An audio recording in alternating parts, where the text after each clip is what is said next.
Bueno, que Dios les bendiga. Vamos a empezar esta clase número 14. Para nosotros es más, pero es el capítulo 14 del libro. Así que las recomendaciones de siempre, mantengan en silencio sus dispositivos y la reunión esta primera parte desde las 19 hasta las 19:40. Así que hay 35, vamos a cortar, se va a cortar la transmisión, ustedes van a tener 5 minutos para esperar a volver a conectarse. Una vez que vuelven a conectarse, lo hacen con el mismo link con el que se conectaron ahora. Y tenemos los otros 40 minutos que faltan. Amén. En ese interín vamos a aprovechar para levantar la ofrenda. Así que Dios nos esté ayudando, que salga todo lindo y todo bien y que se entienda. Que Dios bendiga nuestros corazones y nuestras mentes para abrirlas ante la presencia del Señor. Hoy va a dar la clase, como ya vieron, el pastor Ricardo Díaz, que ahí está.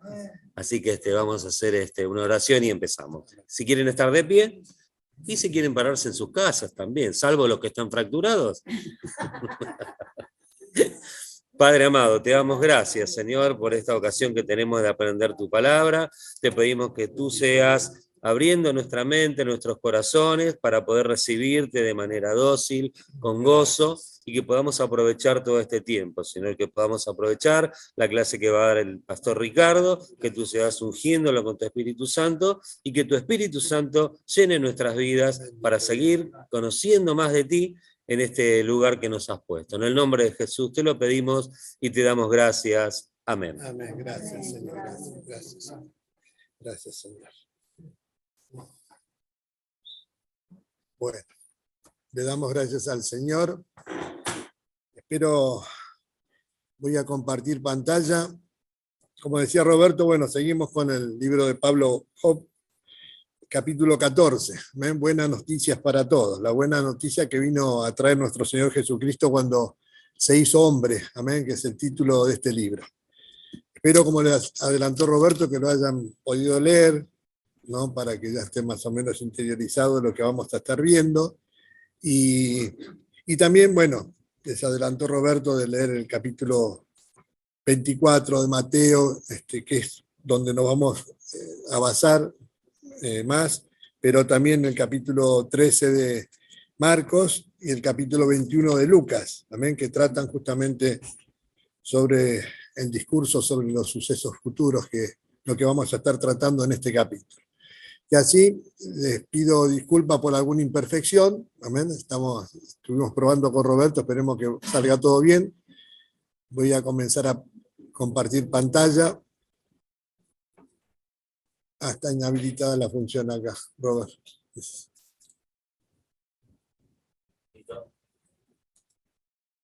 Ahora sí. Se me fue el... ¿Dónde está el...?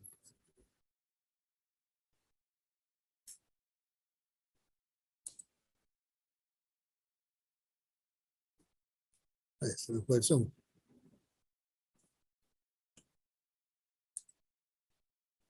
Perdónenme, pero...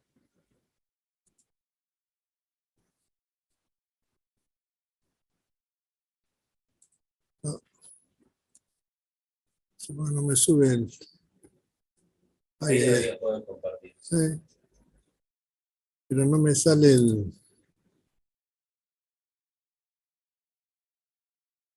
Ay, señor.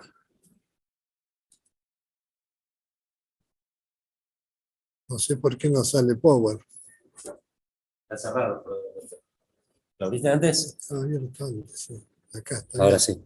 Sí, pero no sé si lo va a compartir acá. Y tenés que buscarlo. Abrilo.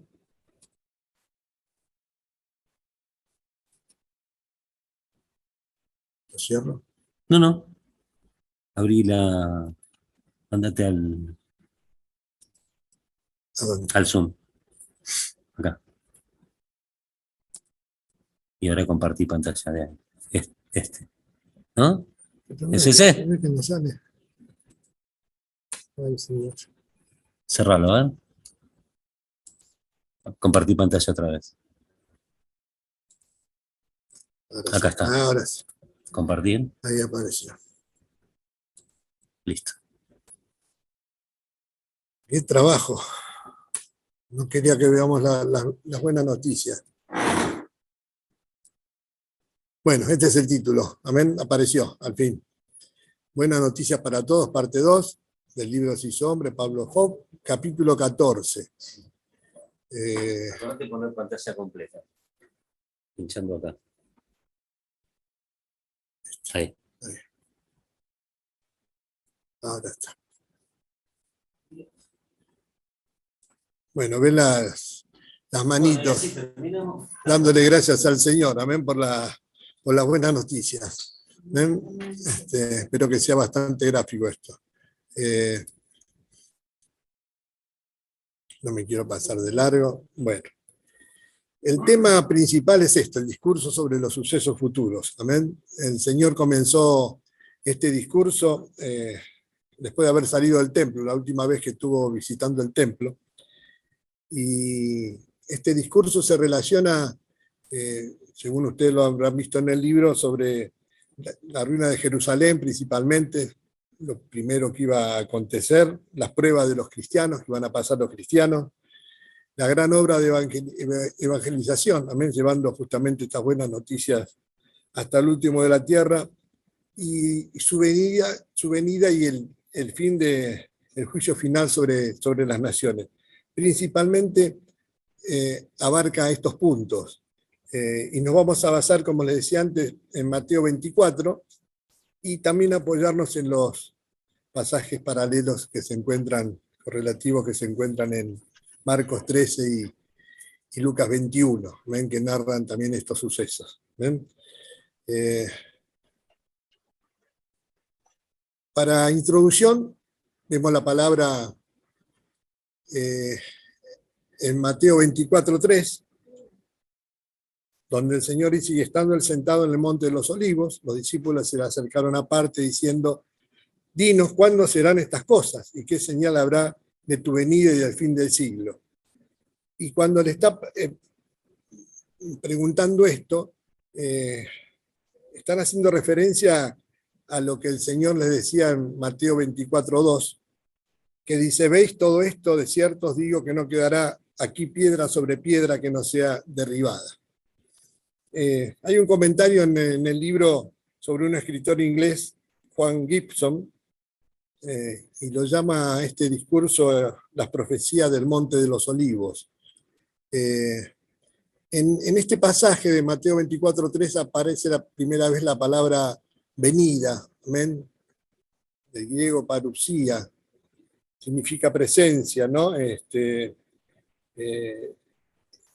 La palabra sugiere la idea de que Jesús vendrá, no solamente esa presencia, llegada solemne de un rey o emperador, sino que va a permanecer, se va a quedar, no es que va a venir y se va a volver a ir como ocurrió en su advenimiento cuando vino a esta tierra y se hizo hombre, ¿no? Sino que va a venir y se va a quedar.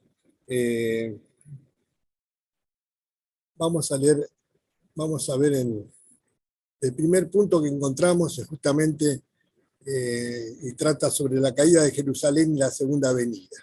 Está en Mateo 24, del 1 a 31, pero cuando es la ocasión del discurso, es lo que estábamos leyendo, Mateo 24, del 1 al 3, cuando Jesús salió del templo, se acercaron sus discípulos para mostrarles los edificios del templo, y es donde el Señor respondió.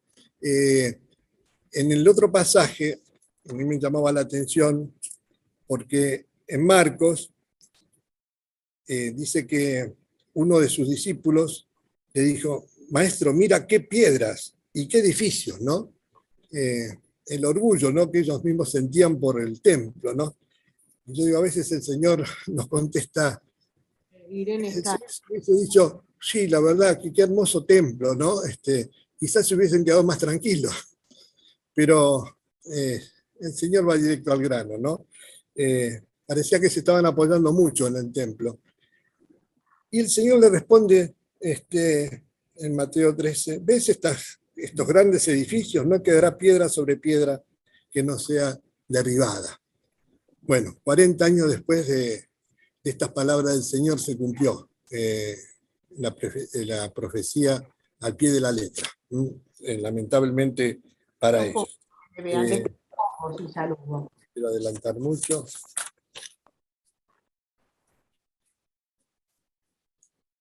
Claro, la pregunta que creo que muchas veces nos habremos hecho nosotros, ¿no? ¿Cuándo volverá el Señor, ¿no? ¿Qué señales, ¿no?, se van produciendo?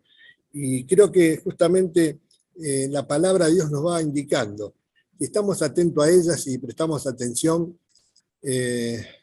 y buscamos, ¿no?, indagamos en lo que nos dice la palabra, Dios nos va mostrando a través de ella ciertos aspectos, ¿no?, de las cosas que van a suceder. Yo estudiando esta clase decía, bueno, como escuchaba muchas veces a nuestros pastores, es más fácil predicar sobre lo que ya se conoce, ¿no?, sobre lo que ya está escrito, que sobre las cosas que han de venir, porque son cosas que todavía no sucedieron. Esto de la destrucción del templo, sí, lo tenemos claro, ocurrió. Es algo que está en la historia y que lamentablemente ocurrió sobre el pueblo de Dios. Pero en este pasaje de capítulo de Mateo vamos a ver que se van a ir entrelazando ciertos aspectos de la profecía, que es lo que vamos a tratar de ir desmenuzando justamente a través de esta clase. ¿Ven? Por eso el escritor Pablo Hoff, después de esto, da algunos principios de interpretación de la palabra, ¿no?, como para que entendamos bien y podamos separar, ¿no?, las profecías que se mezclan. Uno, si presta atención a la palabra, se mezcla un poquitito esa caída de Jerusalén con las cosas que van a suceder, pero ya en su segunda venida, el Señor cuando venga a establecer su juicio y su reinado sobre la tierra. Se van entremezclando un poquitito y a veces se nos hace un poquito difícil de entender. Por eso es bueno quizá prestar atención a estos principios de interpretación. El problema, bueno, principal, como lo toca el libro, habla de dos sucesos: la caída de Jerusalén y el regreso de Cristo. Entre esos dos sucesos, evidentemente ocurren cosas. Dice, pero para entender bien el significado de los detalles sobre las cosas que habrían de suceder, hay que aplicar los principios de interpretación de las profecías. Y algunas características son estas. Perdón, me tomo un poquito de agua.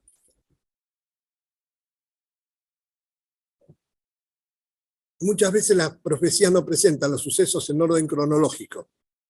No se van viendo las cosas en forma cronológica, un suceso después del otro, sino que muchas veces narra sucesos que van a ocurrir después y intermedio ocurren otros sucesos.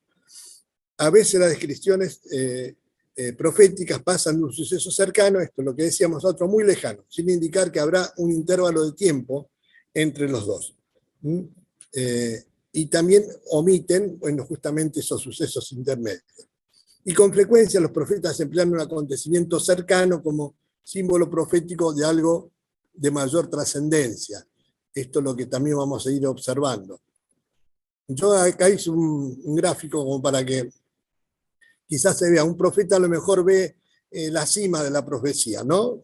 Por ejemplo, la cima de esta montaña, y se dirige a la otra, apuntando a lo que va a suceder en la otra cima, ¿no? Quizá en este grafiquito acá se ve mejor, ¿no? Apunta acá a estos dos sucesos, pero lo que ocurre en el medio, por ejemplo, podría ser un valle, ¿no? No lo narra quizá en esa profecía. Lo vamos a ir viendo a través del contexto de toda la palabra del Señor. Entonces se va a ir añadiendo sucesos que van a ocurrir en el intermedio para el cumplimiento de esa profecía, ¿ven?, que se va a llevar a cabo. No sé si no me quiero, espero que me vayan entendiendo. Por ejemplo, había un ejemplo por acá. A ver.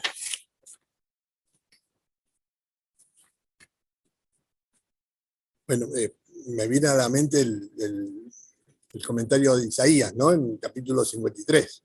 Hablaba de los sufrimientos del Señor, del advenimiento, de cómo Él llevó nuestras enfermedades, sufrió nuestros dolores, pero ocurrieron después de 700, casi 730, 750 años de esa profecía. Y en el medio fueron sucediendo un montón de cosas, amén, que tuvo que pasar el pueblo de Dios, ¿amén? Que después lo vemos y lo vamos comprobando a través justamente de la palabra, porque son cosas que ya pasaron, ¿no? Pero vemos que Isaías apunta al sacrificio del Señor, a cómo Él venció en la cruz, cómo fue cargado en Él el pecado de todos nosotros, pero después en ese lapso ocurrieron un montón de sucesos, ¿no? Que no están reflejados justamente en esa profecía de Isaías, ¿sí? Otro punto es que algunos profetas emplean figuras apocalípticas, es decir, usan símbolos extravagantes, amén, o grotescos para anunciar los acontecimientos finales. A mí me viene a la mente, a ver si lo anoté acá. Sí, lo tienen bien explicado en la página 231 del libro. Me lo había marcado porque dije, no lo voy a... Está también explicado acá. Cuando, por ejemplo, en 2 de Pedro 3:6, Pedro habla de cómo la tierra pereció por el diluvio, ¿no? A ver, lo vamos a buscar. 2 de Pedro 3:6, dice Pedro, por lo cual el mundo de entonces pereció anegado en agua, ¿no? Como una figura fuerte, pero realmente el mundo no pereció. Después que bajó el agua, el mundo siguió estando, ¿sí? Pero bueno, algunos profetas emplean estas figuras para anunciar los acontecimientos finales. Me viene a la mente el tema de la llave, ¿no? Y con que el Señor prende y la cadena con que el Señor prende a Satanás por 1000 años, ¿no? Y uno piensa, ¿cómo puede ser, no? Que un ser espiritual pueda ser tomado y encadenado por algo que conocemos como algo material. Aunque para Dios no hay nada imposible, ¿amén? Puede ser que lo sujete así, pero seguramente la palabra está para que nosotros podamos entender que Satanás va a estar atado por 1000 años, ¿amén? Se va a cerrar esa puerta para que no pueda engañar a las naciones, ¿amén? Si es literal la cadena y si es literal la llave, no lo podemos saber eso, ¿no? Lo vamos a ver en ese momento, pero para que podamos entender esto. Y claro, son quizá símbolos extravagantes, como dice acá, o grotescos, ¿no? Parece. Yo vuelvo a insistir, para Dios no hay nada imposible. Si Él quiere utilizar una cadena que de forma material para atar a un ser espiritual, lo va a hacer, ¿eh? Pero yo pienso que más que nada está para que podamos entender nosotros que Satanás va a estar atado por 1000 años. ¿Amén? Y también esto es importante, con frecuencia los pasajes paralelos de un pasaje oscuro de la Biblia arrojan luz sobre su interpretación. Por eso es bueno ir comparando, ¿no? Leemos Mateo 24, pero Marcos seguramente va a agregar algo y Lucas lo mismo, y como esto en distintos pasajes de la palabra nos ayuda, ¿no? Y si hay algunas cosas que no podamos entender, como muchas veces nos explicaron, nos enseñaron, vamos al mataburro, ¿no? Porque hay alguna palabrita que a lo mejor no la interpretamos, bueno, vamos al diccionario y buscamos, y eso nos va a dar luz también sobre ese pasaje, ¿no? A ver si seguimos un poquitito más. El tiempo de angustia. El tiempo de angustia. Mateo 24, vamos a leer del 4 al 8. Dice la palabra: respondiendo Jesús le dijo, mirad que nadie os engañe, porque vendrán muchos en mi nombre diciendo yo soy el Cristo, a muchos se engañarán, y oiréis de guerras y rumores de guerra. Mirad que no os turbéis, porque es necesario que todo esto acontezca, pero aún no es el fin, porque se levantará nación contra nación y reino contra reino, y habrá pestes y hambres y terremotos en diferentes lugares, y todo esto será principio de dolores. O sea que estos acontecimientos, ¿no?, entre su muerte y su segunda venida, serían el comienzo de los dolores de parto, pero aún no sería el fin. Y bueno, estas cosas las estamos viviendo, ¿no? Esto fue escrito hace 2000 años atrás, y creo que hoy mismo, ¿no? El tiempo que vivimos nos muestra que estas cosas están sucediendo. Entonces, evidentemente como creyentes, como cristianos, creo que debemos de estar preparados, ¿no? Pasó mucho tiempo, ya en ese tiempo, y cuando Pedro escribió una de esas cartas, dice, bueno, el Señor no retarda su promesa como algunos la tienen por tardanza, sino que es paciente para con nosotros, ¿no? Ya había algunos pensando que el Señor estaba retardando esa promesa, y no es que Dios retarda su promesa, porque como dice bien ahí en Pedro, para el Señor 1000 años es como un día y un día como 1000 años. ¿Ven? Que así creo que Dios no mide el tiempo como lo medimos nosotros, ¿no? Pero sí tenemos que estar preparados. Esto es principio de dolores. Dice que el tiempo de la venida del Señor y esa gran tribulación nunca la hubo en la tierra, ¿no? Va a ser un tiempo de angustia, ¿no? De mucho dolor. Y estas cosas todavía no sucedieron, pero debemos estar preparándonos para esto, ¿no? Esto es lo que le advierte el Señor a sus discípulos, amén, que estaban con esa expectativa, ¿no? Bueno, ¿cuándo serán estas cosas? ¿Cuándo sucederán? Ellos pudieron ver, muchos de ellos, justamente la caída de Jerusalén cumplida, las palabras del Señor, pero todo lo demás no lo vivieron, ¿no? Pasaron años y a nosotros nos toca vivir este tiempo, ¿no? En el cual tenemos que estar atentos a la palabra de Dios, como dice Pedro, como una antorcha que alumbra en el lugar oscuro, ¿no? Hasta que el día esclarezca, ¿no? Pero el Señor va a venir. Y también, bueno, se advirtió en este pasaje contra todo engañador, ¿no? Que se levante, ¿no? Y se presente como el Mesías. Creo que en este tiempo también, ¿no? Es como que hasta quieren cambiar el evangelio, ¿no? Aparecen nuevos evangelios, ¿no? Y evangelio hay uno solo, hermano, que es la palabra del Señor. Y a esta palabra tenemos que prestar atención, no a las cosas que se levanten por ahí y hasta cambiando el evangelio, presentando otro evangelio que no existe. La palabra de Dios es una y la tenemos impresa en la Biblia, ¿ven? La palabra de Dios. El otro punto que toca es la persecución contra el evangelio y la evangelización del mundo. Y uno ve en el versículo 9 a 14, entonces os entregarán a tribulación, os matarán, seréis aborrecidos de toda la gente por causa de mi nombre. Muchos tropezarán entonces y se entregarán unos a otros, ¿amén? Y unos a otros se aborrecerán, y muchos falsos profetas se levantarán y engañarán a muchos, y por haberse multiplicado la maldad, el amor de muchos se enfriará. Mas el que persevere hasta el fin, este será salvo. Y será predicado este evangelio del reino en todo el mundo, para testimonio a todas las naciones, y entonces vendrá el fin. Bueno, evidentemente ellos fueron perseguidos. Tenemos el ejemplo de la palabra en Pablo, ¿no? Principalmente, todo lo que tuvo que pasar justamente por predicar el evangelio. Muchos apóstoles, discípulos del Señor, martirizados, amén. En cuanto el Señor ascendió a los cielos, al poco tiempo comenzó la persecución. Y evidentemente la palabra vemos que no nos muestra un camino de rosas. El que le presenta un camino de rosas en este tiempo para el evangelio o para el creyente, me parece que no condice con lo que dice la palabra del Señor. ¿Amén? Tenemos que estar preparados, no atemorizados, porque el único que le tenemos que tener temor es al Señor. ¿Amén?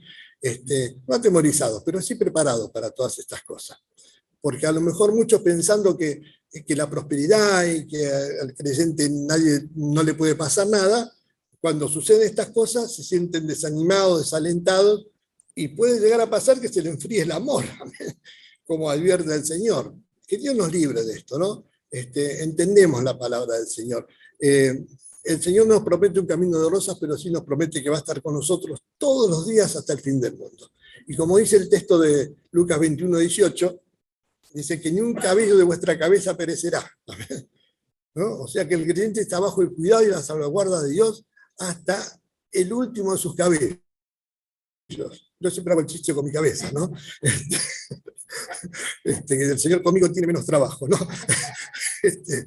Nada, absolutamente nada nos pasa sin que intervenga la voluntad de Dios. Si Dios lo permite, sabe que vamos a poder resistir la prueba y también con la prueba va a dar la salida, como dice la palabra del Señor. ¿Amén? Porque el Señor tiene un propósito con nuestras vidas. Así que Dios nos ayude para que no se enfríe este amor del Señor y que no perdamos la confianza, ¿no? Que tiene grande galardón, grande recompensa de parte de nuestro Señor. La desolación de Jerusalén y la gran tribulación. Y justamente lo que hablamos al principio, ¿no? El mismo Pablo Hope lo comenta en el libro, es difícil distinguir cuando se refiere exclusivamente, en este pasaje, del 15 al 28, sobre la caída de Jerusalén y cuando a la gran tribulación. ¿Ven? Como que se va entremezclando un poquitito aquí. Pero habla de la abominación desoladora en el versículo 15, por tanto, cuando veáis en el lugar santo la abominación desoladora de que habló el profeta Daniel, el que le entienda, y uno se va a la profecía de Daniel, Daniel 9:27, y justamente habla de los sucesos que iban a ocurrir en ese tiempo, ¿no? En el 9:27 de Daniel dice, habla sobre la profecía de las 70 semanas, y dice, y por otra semana confirmará el pacto con muchos, y a la mitad de la semana hará cesar el sacrificio y la ofrenda, después con la muchedumbre de las abominaciones vendrá el desolador, hasta que venga la consumación y lo que está determinado se derrame sobre el desolador. ¿Ven? En parte, uno lo puede tomar con lo que sucedió en Jerusalén en el año 70, porque Lucas, si vemos el texto de Lucas, yo lo marqué en el 21:20 de Lucas, dice, pero cuando vieres a Jerusalén rodeada de ejércitos, sabed entonces que su destrucción ha llegado. Y en el año 70 ocurrió esto. Yo marqué algunas cositas, lo encontraron en el libro, pero dice que en el año 66 hubo una sublevación contra los romanos. Después de una dura campaña, los romanos se retiraron para volver más tarde. En ese tiempo, los creyentes como que no se unieron a esa sublevación y muchos judíos se enojaron y ya no le permitían entrar en el templo, ¿no? A los creyentes. Pero después, en el año 70, ocurrió justamente la toma, ¿no? La destrucción de Jerusalén. Cuando habla de esta abominación desoladora, alude justamente a la profanación del templo por el rey sirio Antíoco Epífanes en el año 168 a.C. Y dice que este rey sirio había colocado un altar pagano sobre el altar de los holocaustos y también había sacrificado a un cerdo, que era un animal inmundo para el pueblo de Dios. Pero no solo eso, sino que erigió una imagen del rey Zeus, del dios Zeus, Dios con minúsculas, amén, en griego Zeus, sobre ese altar. Y muchos interpretan esto a la abominación desoladora, ¿no? El tema del sacrificio de ese animal inmundo y también erigir un altar de un dios, amén, de un dios Zeus. Bueno, estas cosas, otra profanación semejante tendrá lugar y será una de las señales, amén, de que se aproxima la destrucción de la ciudad santa en su momento. Dice que Pablo aparece aludido a Antíoco como símbolo profético del hombre de pecado. Después lo vamos a ver, a desmenuzar un poquito en 2 Tesalonicenses 2, 3 y 4, con capítulo de Daniel 11:31, el hombre de pecado. Será una de las señales más patentes de que Cristo vendrá pronto. Después vamos a ir detallando un poco no sé si nos dará el tiempo, pero los acontecimientos tal como nos narra Pablo, más o menos en un orden cronológico. Dice, Jesús unió en su discurso la caída de Jerusalén, próxima caída, unos años después de su ascensión, con la tribulación que acontecerá inmediatamente antes que vuelva el Señor. ¿Amén? Volviendo a lo que decíamos, en el año 70, el general romano Tito, luego emperador, sitió la ciudad santa, la tomó y la destruyó. Dicen que en ese tiempo el sitio de Jerusalén duró 143 días. Hubo hambre, muerte, escena de canibalismo, terrible, amén, lo que aconteció en ese tiempo. Según las cifras de un historiador, Josefo, dice que 1.100.000 judíos perecieron en esa toma de Jerusalén y 97.000 fueron llevados cautivos. ¿Ven? Cuando se destruyó el templo, cuando esa profecía que hablamos al principio de que no iba a quedar piedra sobre piedra del templo, y fue así, amén. Solamente quedó el muro de los lamentos, que uno hoy se erige y van a hacer sus peticiones, ¿no? El pueblo de Dios. Bueno, Israel en ese momento dejó de existir como nación, con un territorio, y los sobrevivientes fueron esparcidos entre los gentiles del Imperio Romano, la diáspora, ¿no?, judía. Así se cumplió al pie de la letra la profecía del Monte de los Olivos. ¿Ven? Pero habla del tiempo de los gentiles. Vamos a leer en Lucas 23, 23 y 24.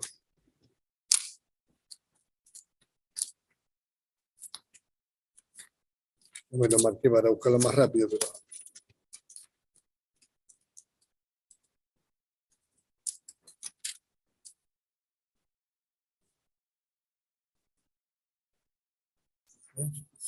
O 21.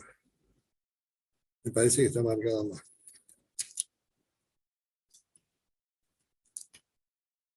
Lucas 21. Me parece que está marcado mal ahí.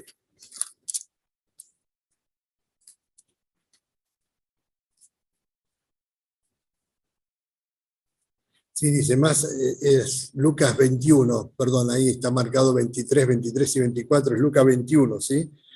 Más hay de las que están encintas y de las que críen en aquellos días, porque habrá gran calamidad en la tierra, e ira sobre este pueblo, y caerán a filo de espada y serán llevados cautivos a todas las naciones, y Jerusalén será aullada por los gentiles hasta que los tiempos de los gentiles se cumplan.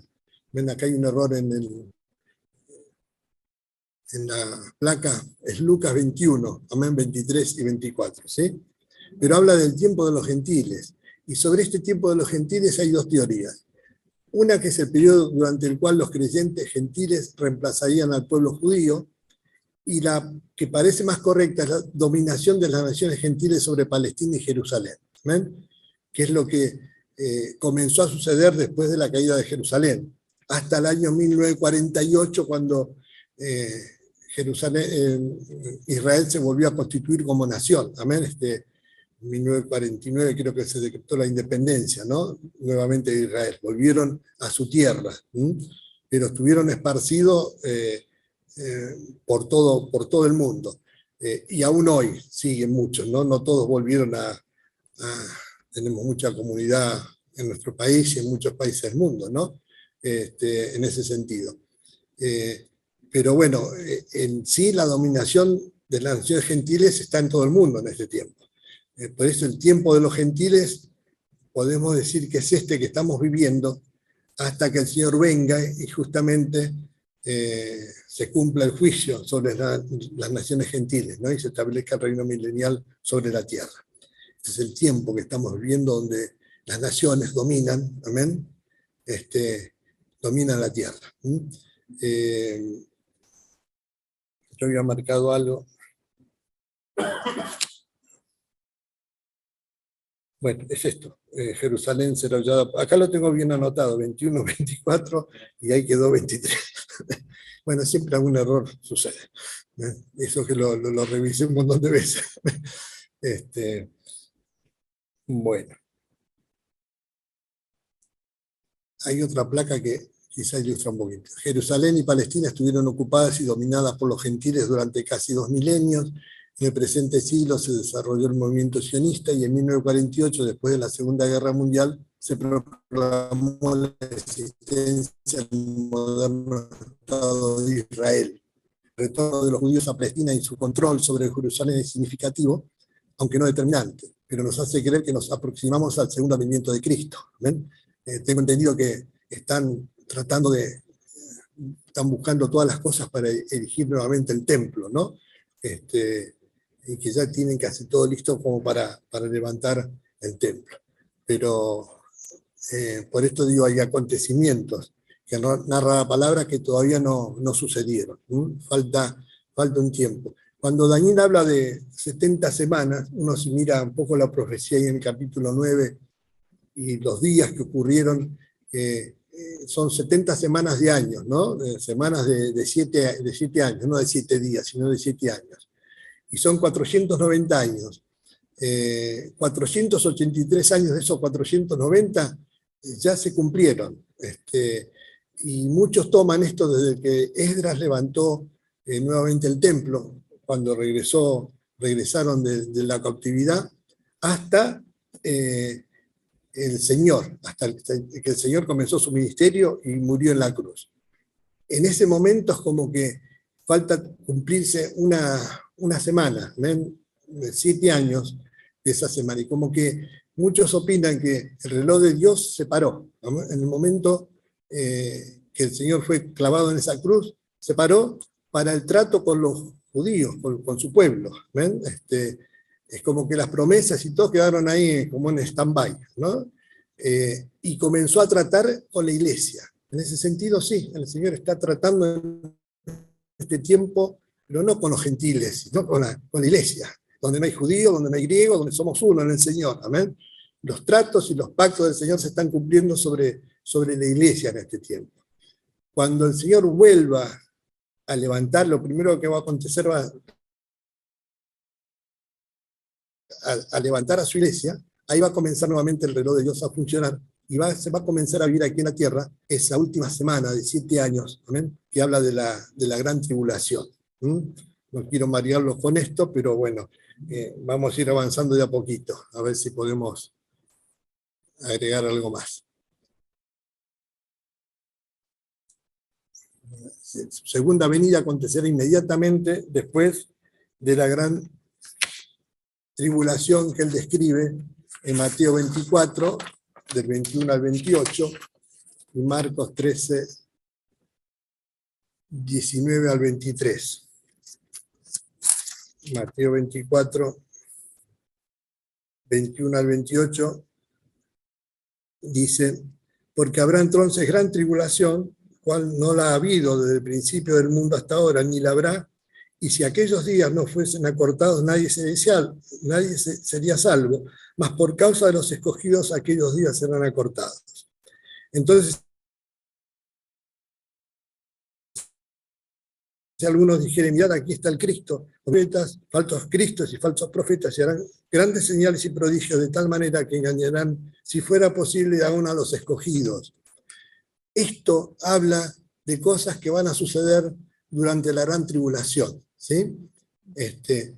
Y ahí sí hay una pauta, y podemos entresacar de la palabra que esa gran tribulación va a ser ese periodo de 7 años, donde va a haber, una vez que sea levantada la iglesia, un periodo de 3 años y medio de aparente paz, porque ese que se va a levantar como el Salvador del mundo, amén, se va a presentar como si él fuera el Salvador, el enviado, amén. A la mitad de esa semana, de 3 años y medio, se va a manifestar como lo que es, y se va a manifestar esa abominación desoladora, y va a haber durante un periodo de 3 años y medio una gran tribulación como nunca la hubo, donde van a ser perseguidos. Aquel que no reciba la marca de la bestia en su cuerpo no va a poder comerciar, no va a poder comer, no va a poder hacer nada, y van a ser muchos martirizados en ese tiempo. Pero el que persevera hasta el fin, por eso dice, si esos días no se acortaron, nadie sería salvo en ese periodo de la gran tribulación. Evidentemente hay un tiempo marcado. Entonces, por esto la palabra habla de que aquellos que queden se van a tener que estar preparados y no dejarse engañar por el falso Cristo, por el falso Salvador, amén, y no dejarse marcar por la bestia. Por esto dice acá que uno de los medios que Dios empleará para salvar de la muerte a los suyos será cortar los días de la tribulación, a los suyos que hayan quedado en la gran tribulación. ¿Amén? Después vamos a ver, nosotros creemos, confiando en lo que dice la palabra, que la iglesia no va a pasar por ese día de la ira del Señor, sino que va a ser llevada antes, que va a ser guardada esos días de la ira. Y la segunda venida del Señor va a ocurrir justamente para algo oculto, cuando primeramente va a venir a levantar a su iglesia. ¿Ven? A ver. Dice, según Daniel 7:25 y 12:7, esto durará solamente tres tiempos y medio, probablemente 3 años y medio. ¿Ven? Esa gran tribulación. Después los textos sí lo van a tener para compartirlo también ahí. En Daniel 12:7 habla de eso.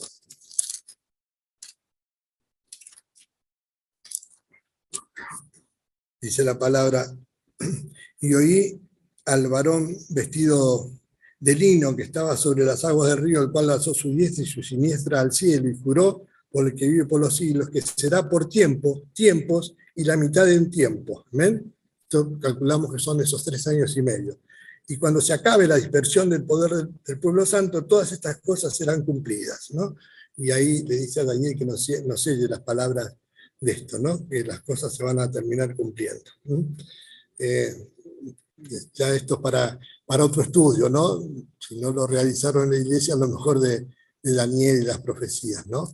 Pero esto es lo que vamos viendo a través de la palabra del Señor. A ver. El regreso del Hijo del Hombre. Marcame la hora, ¿sí? Después cuando... dice Mateo 24, 29 al 31. Dice, porque se levantarán falsos cristos y falsos profetas, se harán grandes señales y prodigios de tal manera que engañarán, si fuere posible, aún a los escogidos. Ya os los he dicho antes, así que si os dijere, mirad, está en el desierto, no salgáis, o mirad, está en los aposentos, no lo creáis, porque como el relámpago que sale del oriente y se muestra hasta el occidente, así será también la venida del Hijo del Hombre. Porque donde quiera que estuviere el cuerpo muerto, allí se juntarán las águilas. ¿Amén? La gran tribulación concluirá con la venida de Cristo. Al final de esa gran tribulación, ¿sí? La angustia y el desfallecimiento de los hombres por el temor y la expectación de las cosas que sobrevendrán en la tierra. Lucas 21, 25, 26. Y Mateo 24, 30 habla esto, de la señal del Hijo del Hombre. Dice, muchos expositores creen que la señal del Hijo del Hombre no será otra cosa que el regreso del Salvador mismo en las nubes. ¿Amén? Dice, a ver.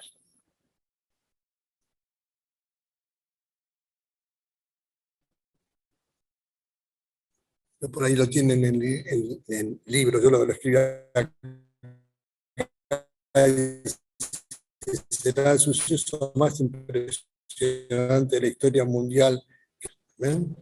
Hay medida secreta, podríamos decir, donde el Señor...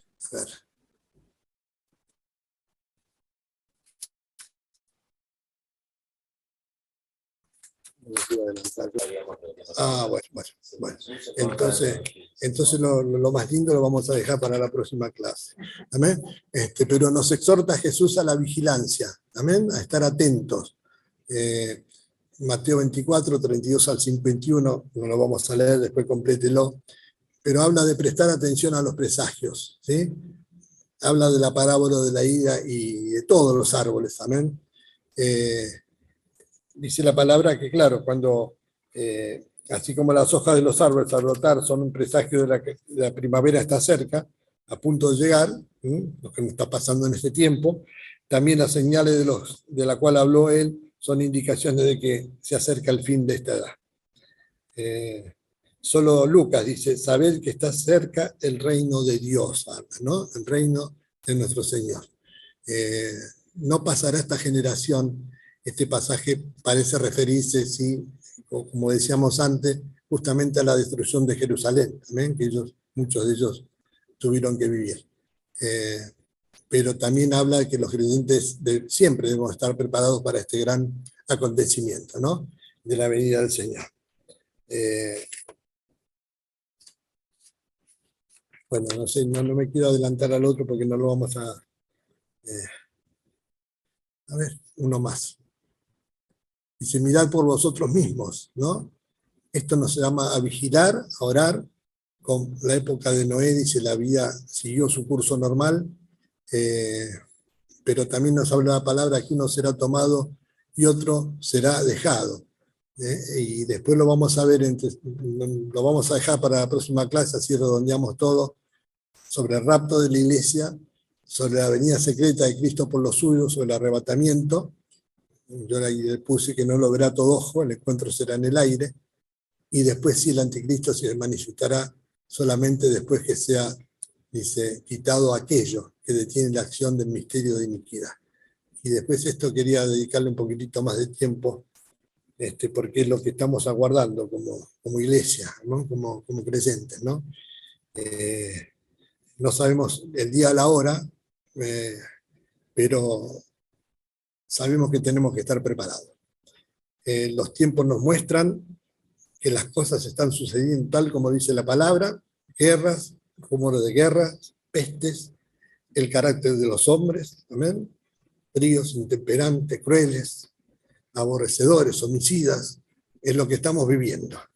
Bueno, esto es principio de dolores, ¿no? Esto es lo que nos muestra la palabra, es principio de dolores. Y como creyentes debemos estar preparados, orando, para que no nos tome por sorpresa. La palabra nos ilumina, somos hijos de luz, no de las tinieblas, amén. La palabra, tenemos la luz de la palabra por guía, tenemos la presencia del Señor en nuestras vidas. Vuelvo a repetir, no debemos atemorizarnos por las cosas que suceden, pero sí estar orando, preparados y orando por aquellos que no lo conocen al Señor, amén. Que seguramente están viendo con distinta expectativa las cosas que vivimos, ¿no? Con mucho temor, con mucha angustia. Nosotros como hijos de Dios tenemos la palabra que nos ilumina y nos muestra. ¿Ven? Que creo que el Señor está mucho más cerca que lo que está escrito acá hace 2000 años atrás. ¿Amén? Está mucho más cerca. Y así como iglesia debemos seguir preparándonos, vigilar, orar, trabajar para el Señor. Recién entonces va a venir el fin. ¿Amén? El Señor no retarda su promesa, sino que es paciente para con nosotros, no queriendo que nadie perezca, sino que todos procedan al arrepentimiento. Y esto es con nosotros, con la iglesia, con los creyentes, con aquellos que tenemos el amor del Señor, el fuego del Espíritu Santo en nuestra vida, que no se apague por nada, que no nos enfriemos, sino que nos alentemos con estas palabras y que oremos por el mundo que no tiene esto. Dejamos ahí, corto, amén. Le entrego a Roberto y ¿no? Te entrego a vos. Le damos gracias al Señor por ahora.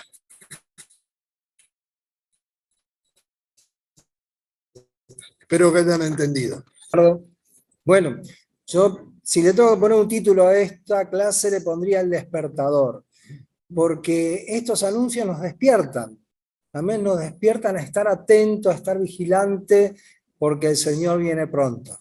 Amén, lo creemos por fe, lo creemos porque el Señor lo dice. Amén. Damos gracias, Señor, por esta enseñanza, damos gracias por esta palabra, damos gracias, Señor, por tus promesas, damos gracias, Señor, porque estas palabras nos enseñan a estar despiertos, alentados, Señor, a seguir hacia adelante buscando tu gloria, tu rostro, tu poder, tu soberanía. Señor, bendice esta clase para que no solo quede en nuestra mente, en nuestros oídos, sino que entre y se grabe en nuestro corazón. Lo pedimos y lo agradecemos en el precioso nombre de Jesús. Amén. Gracias, Dios. Gracias, Señor. Gracias.